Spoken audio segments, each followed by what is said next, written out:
My name is Emma, and I'm a 20-year-old university student living in New York. I grew up in a family that went through its share of changes. My parents got divorced when I was 14, and I've lived with my mom ever since. Things got even tougher last year when my dad, who I was very close to, passed away from cancer. He left me a significant amount of money in his will, but I could only access it when I turned 20. This year, I reached that milestone, and not long after, something pretty unbelievable happened. One afternoon, my stepdad, Justin, who is in his mid-30s and has been married to my mom for the last 6 years, asked to talk to me. Our relationship has always been a bit strained. I try to keep things peaceful, but he's not always been the kindest to me. He started the conversation with a heavy topic. He suggested that I give the money my dad left me to my stepbrother, Michael, to help with his college expenses. According to Justin, Michael needed the money more for his education, and it seemed only fair to him that I help out. I was taken aback by his request. The idea of giving away the money my dad left for me felt wrong. I tried to explain to Justin that this inheritance was something my dad intended for me, and it felt important to keep it for my future. But Justin didn't see my point of view. He insisted that I didn't need the money and that Michael's needs were greater. Despite his pressure, I stood my ground. I calmly explained to Justin that saying no wasn't about disrespect. It was about honoring my dad's wishes and maintaining personal boundaries.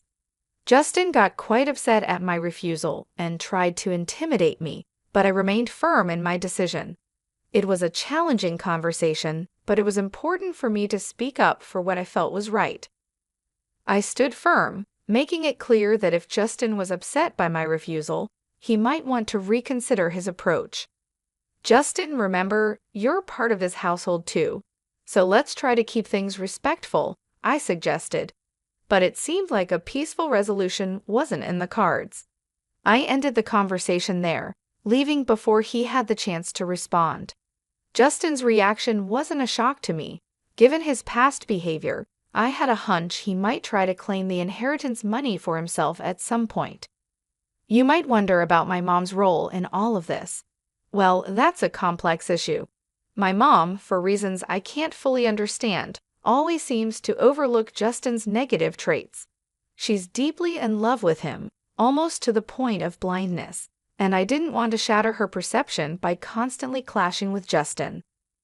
So I've tried to maintain peace for her sake. It's odd, considering I'm one of the youngest in the house, yet often I find myself having to be the most responsible. At the time of this ordeal, my mom, Mary, was out of town, which is why she wasn't around to intervene. Had she been there, she would have been livid. Justin knew he had a window of opportunity with her away, underestimating my resolve in the process.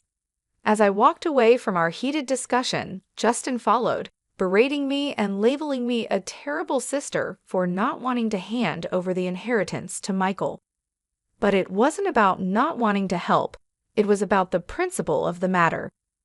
Justin and Michael, unfortunately, seemed to follow the like father, like son trope, acting more like schemers from a cartoon than family members. Their antics could remind someone of the characters Pinky and the Brain, with their roles in this scenario up for debate. As I tried to leave the argument behind, Justin wasn't done. He insisted I listen and comply with his demands, bringing Michael into the conversation to reinforce his point. Michael sleepily joined in, confused about the details until Justin prompted him about the important reason behind their demand for the money, a supposed business venture that suddenly became about Michael's university tuition. Their story was inconsistent, with Justin scrambling to justify their claim to my inheritance, first mentioning a business, then switching to tuition. It was clear their motives were murky at best, relying on manipulation rather than any real need or right to the money my dad left me. I just woke up, so I'm a bit foggy, Michael mumbled, trying to piece together his story. Right, the university.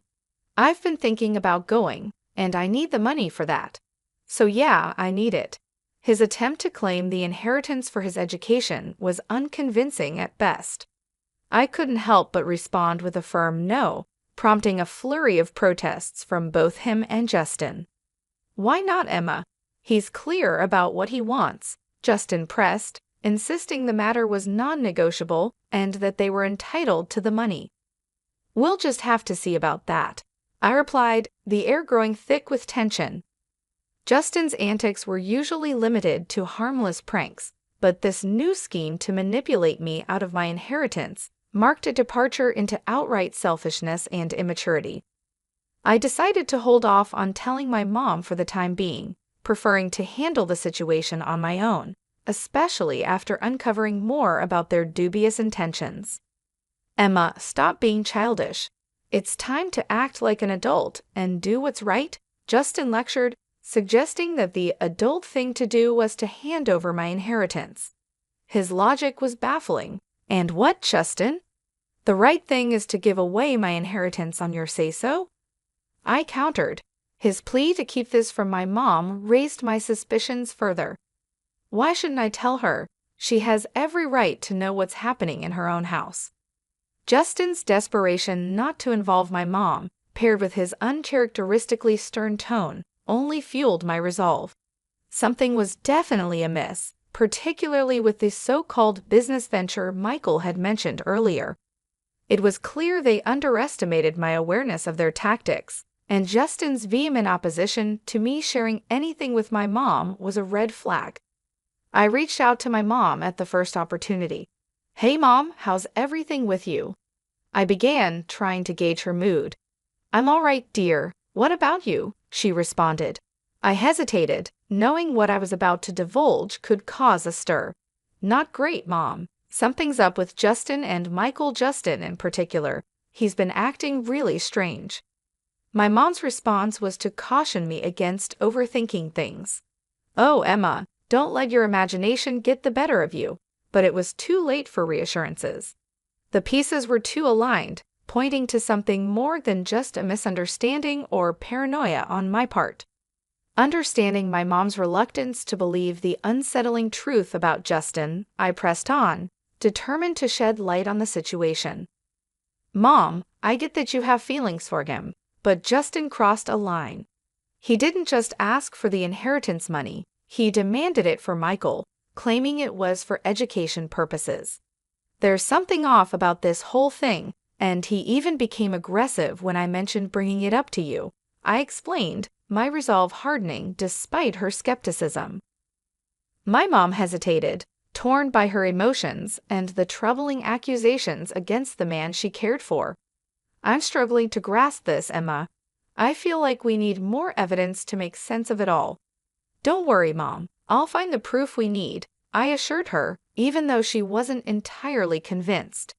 The idea that Justin had somehow bewitched her with his manipulations nagged at me, but I knew I needed solid evidence to reveal the true nature of his intentions. Later that night, I found myself scouring the family computer for any clues that could unravel the mystery of Justin's behavior. Fortune seemed to be on my side when I discovered that Justin had carelessly left his email account open. What I found was a revelation. Emails exchanged between Justin and a woman named Martha painted a clear picture of deceit. These messages were far from innocent, hinting strongly at an affair. But it was the content discussing plans for a divorce and a future together, fueled by an influx of money from a dubious business venture, that caught my attention. Justin may have been cautious not to detail any illegal activities, but his indiscretion and betrayal were blatant. Armed with this information and determined to uncover more, I decided to approach Michael, hoping he might inadvertently reveal more about their plans. I initiated a casual conversation with him, subtly turning on my phone's recorder to capture our exchange. "Hey, Michael," I greeted him, feigning cheerfulness. "Hello, Emma," he replied, seemingly in a good mood. "You seem happy today." "Why not? It's a beautiful day," I said, steering the conversation in hopes of discovering more about Justin's schemes and their impact on my family. I approached Michael with a sense of curiosity, pretending to consider their request for the inheritance money. I've been thinking a lot about what you and Justin mentioned. I'm actually considering giving you the money for your college, I told him, watching his reaction closely. Really? That's amazing. I'll let him know right away, Michael said, his excitement palpable. Hold on, not so quickly. Before anything happens, I need to confirm something. This money is specifically for your college tuition, correct? I pressed on, trying to gauge his sincerity. Yes, of course, for my college tuition. Michael stuttered a bit, perhaps caught off guard by my questioning. And you're sure about this? What about Martha? Is she serious about it too? I prodded, dropping the name I had discovered in Justin's emails. Martha? Who's Martha? Michael faltered, a clear sign of confusion crossing his face. Oh, she's a student advisor at the college. He quickly covered up, but it was too late. Unbeknownst to us, Justin had silently entered the room, and his presence was intimidating. I don't appreciate you questioning my son like this, he interjected, his tone stern. I was merely inquiring about the intended use of my inheritance. After all, if I'm considering giving it away, I'd like to know it's for a good reason, I explained, trying to maintain my composure. Justin's retort was sharp. Once you give money away, it's no longer yours to worry about. It's not your business anymore. The audacity of his statement took me aback, especially considering his next threat. You're not just thinking about giving us the money. You will give it to us, or you'll find yourself out of this house. Michael looked as shocked as I felt by his father's escalation. Dad, this isn't what we agreed on, he began, only to be cut off by Justin asserting his authority in a domineering tone, threatening my place in the home if I didn't comply with his demands. Choosing silence as my response, I retreated to my room, all the while recording the entire confrontation. Justin was unaware that his true colors were being captured for posterity. Once safe in my room, I began compiling all the evidence I had against him. It felt like I was a detective in one of those crime shows, piecing together the puzzle. I had audio recordings and email screenshots, all pointing to Justin's deceitful behavior and his affair with Martha. Feeling the weight of my findings, I decided it was time to bring my mom into the loop. Hello, Mom, I started, my voice laced with urgency. Hey, sweetheart, how are you? She responded, unaware of the storm brewing. Mom, are you sitting down?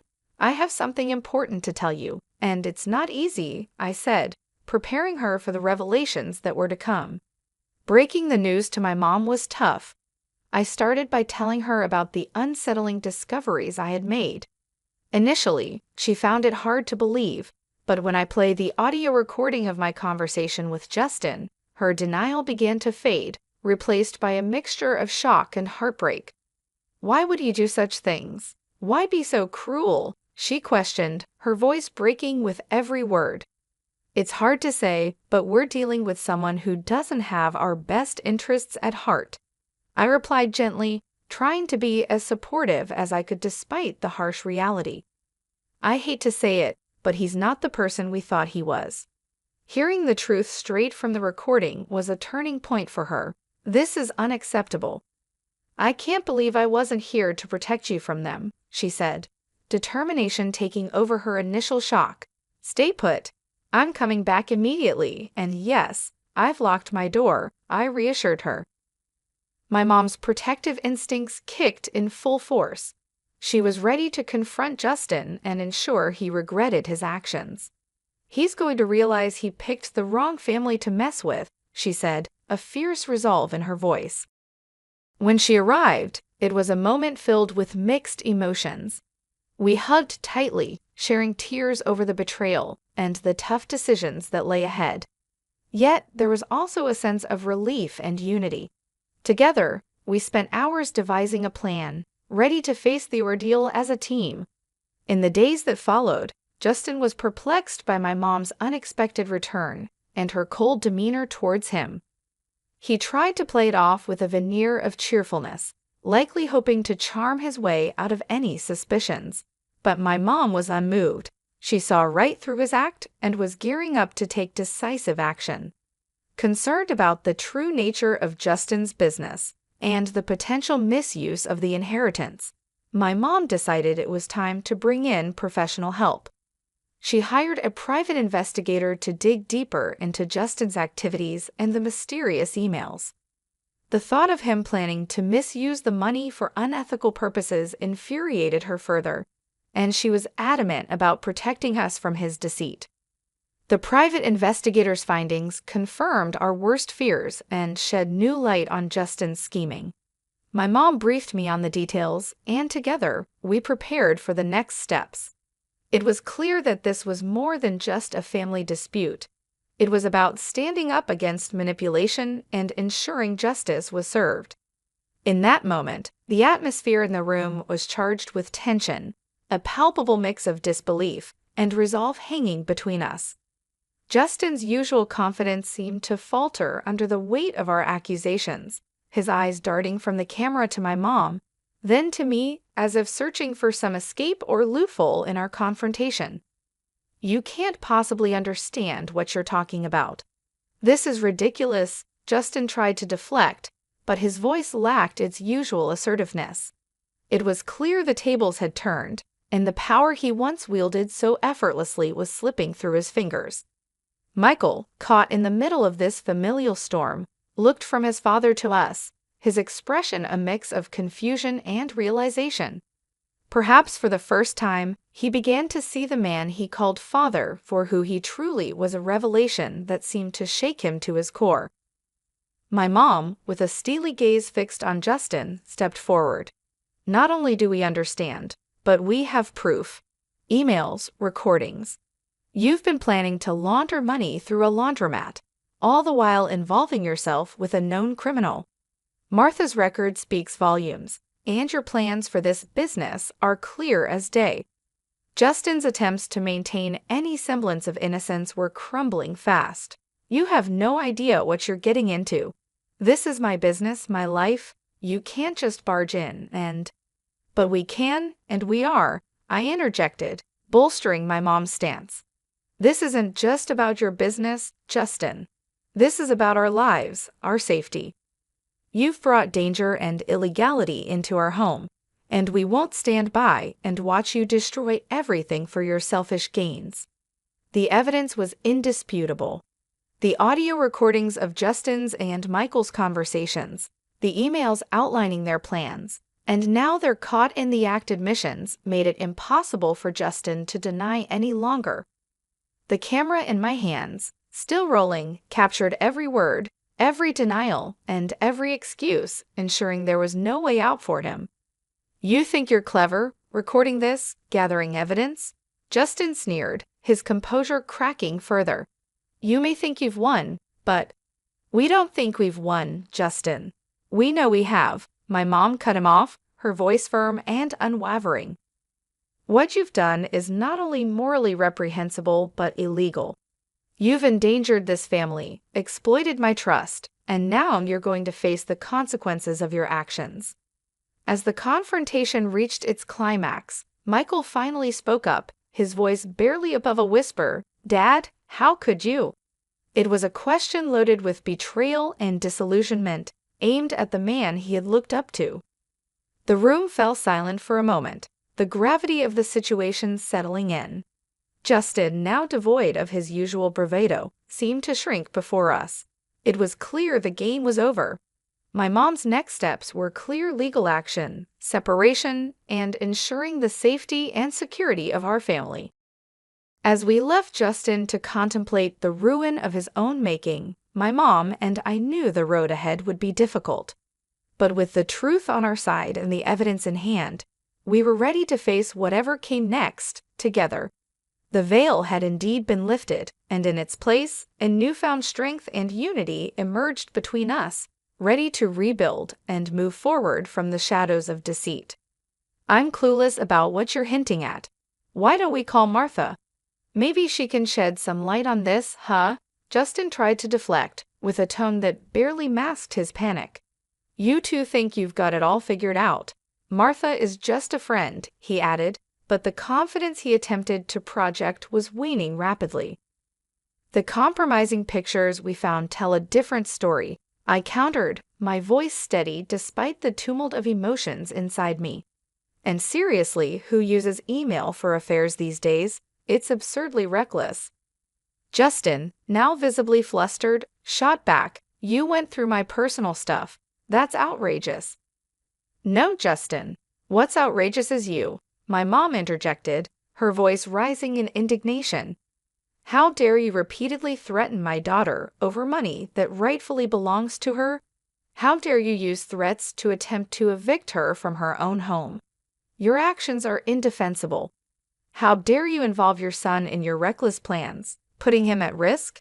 And your audacity to plan using that money for illegal ventures is beyond forgiveness. Now, when it's time to account for your actions, you suddenly fall silent?" She continued, her words cutting through the air like a blade. Justin, cornered and desperate, spat out, "Get that camera out of my face," as he lunged towards me in a blind rage. I dodged his attempt swiftly, his aggressive move only adding to the gravity of his unraveling. "You're thinking of attacking my daughter now? Do you have any idea how much trouble you're in?" my mom exclaimed, her tone a mix of disbelief and anger. Justin, defiant to the end, sneered, "You think you understand the situation? You know nothing." "Well, let's see if the police agree with you. They should be arriving any minute now," I declared, watching closely for his reaction.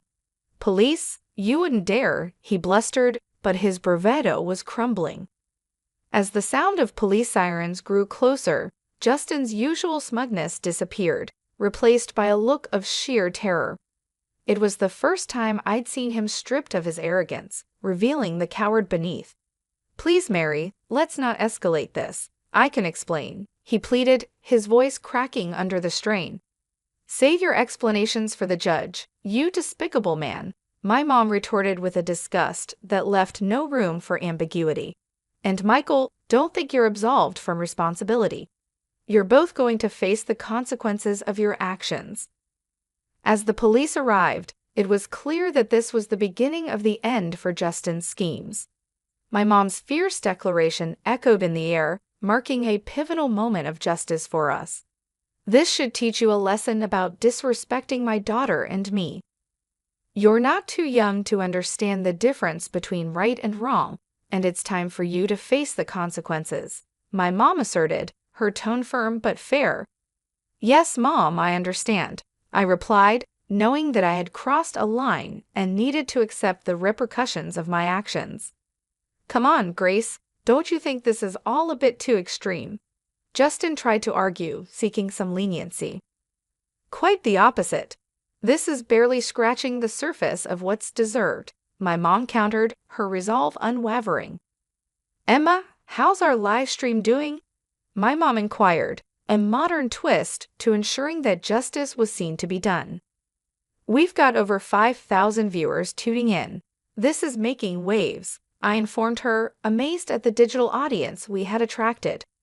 "And just to make things perfectly clear," my mom turned towards Justin, her voice steady and clear, "I want a divorce." "Yes, you heard it right, folks," she announced, making sure the live stream caught every word.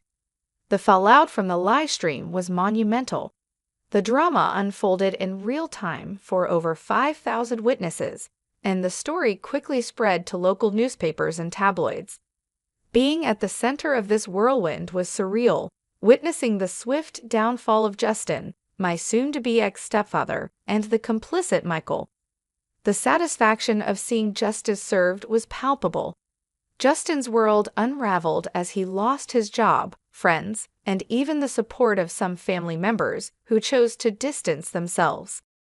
Facing serious charges, Justin's future hung in the balance, with the potential of spending up to 22 years behind bars if the court found him guilty. Meanwhile, Martha, his partner in crime, was also discovered by the police after attempting to lay low during the scandal. She too faced similar charges, her future uncertain. Through the turmoil, my mom and I found strength in each other. Our bond deepened as we navigated through the chaos, coming out stronger on the other side. Weekends were now our time to unwind on the patio, drinks in hand, reflecting on the absurdity and malevolence of Justin's actions.